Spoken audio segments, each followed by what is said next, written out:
be honest with you, I didn't want to start recording. I wasn't even going to do this today, mainly because of this very reason. Like, you're going to start recording in your car.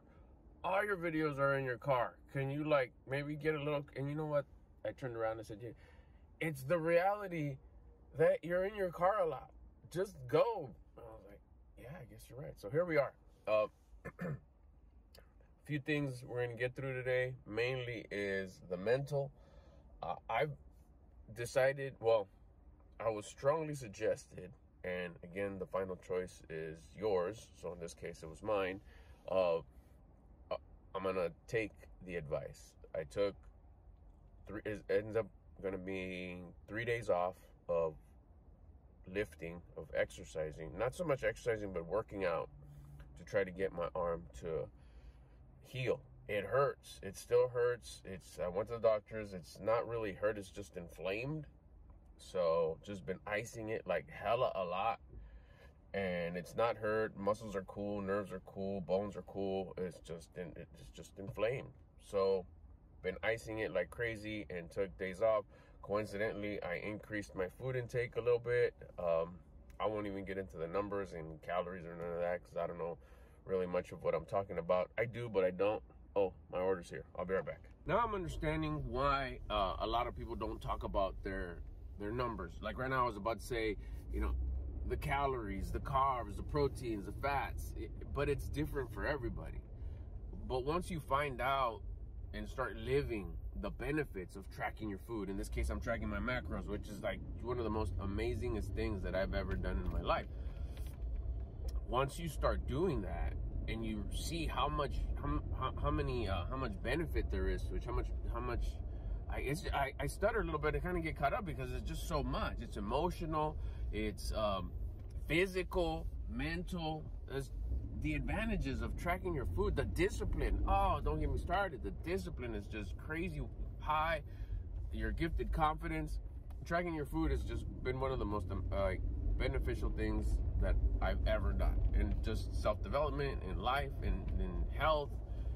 Like I said, emotionally, mentally, I highly recommend it. But you can get someone confused if you start sharing your numbers, because then they feel some type of way, thinking, dang, you know, why is his numbers way different than mine? I punched in my information to the calculator, it's totally different. That's why it's different for everybody. Don't trip on my numbers, on the next person's numbers. It's a lifestyle you're trying to build. My thing is, I want to build the rest of my life. I want to build a lifestyle. I want to build the type of way that I eat, that I know that I'm building discipline.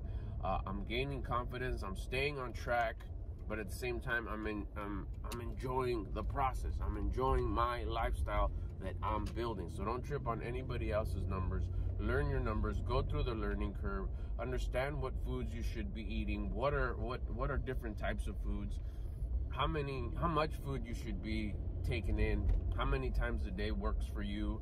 What's convenient for you? What are hacks that you come up with for your life? I can't even share my hacks because it could be like, that's the secret, that's what it is, because that's what we're taught, right? There's always some sort of a hack or a secret that we can do, and it's not about none of that. The secret is getting your hands into it, getting the experience, going through the learning curve, understanding how your body works, understanding how these macros work and how they apply to you, to your life, and what you're trying to build in order to build just the feeling of what? Of progress, of happiness, of becoming the version of you that you would respect and admire. Now I'm going to stop by the house and make me my protein because I didn't make it this morning. I'm just on coffee. So I got to start off my day with my cup of protein. Let's go. Gotta get some steps in, my walk. There's the baby right there. Sometimes I came to the realization that I don't share a lot of my just normal reality stuff because I think that there's no relatability to it. But I find myself watching other creators that I relate to because they're just being real. So I figured, why don't I share more of my normal, non-interesting stuff that I feel is not interesting, but someone else could feel that it's interesting. So you'll be seeing me do a little bit more of this and doing with what I got. So most of the stuff's just put together on my phone. Let's get some steps in.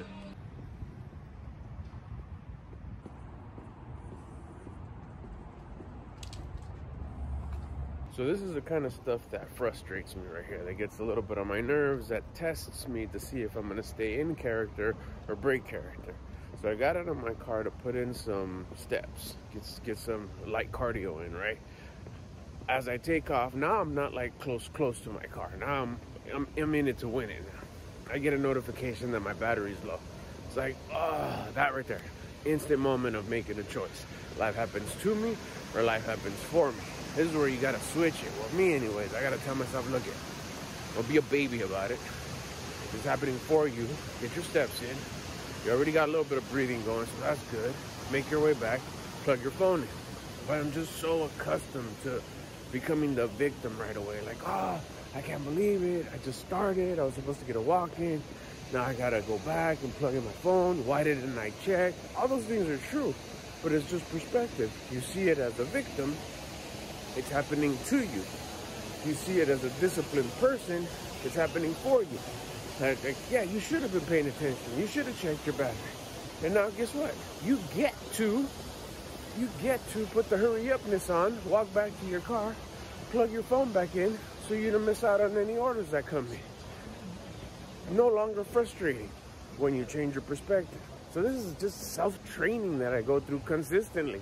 If I don't touch on this and I don't take care of it right away, it'll build up to the next thing, and then the next thing, and then here comes the big test. Go home and see if I'm gonna be a jerk when I get home. See, I'm gonna come in with faces and have short answers and be bitter and sour to the people at home that have nothing to do with my day.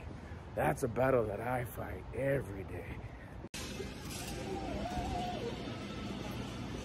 Started with my wife calling me asking if I could bring her a Celsius. Now I gotta go get a cart because I keep on getting these texts that, can you bring this? Can you bring this? Can you bring...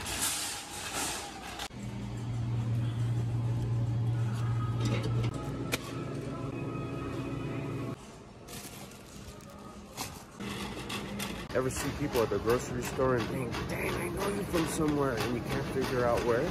That just happened right now. Haha, I almost forgot the bread.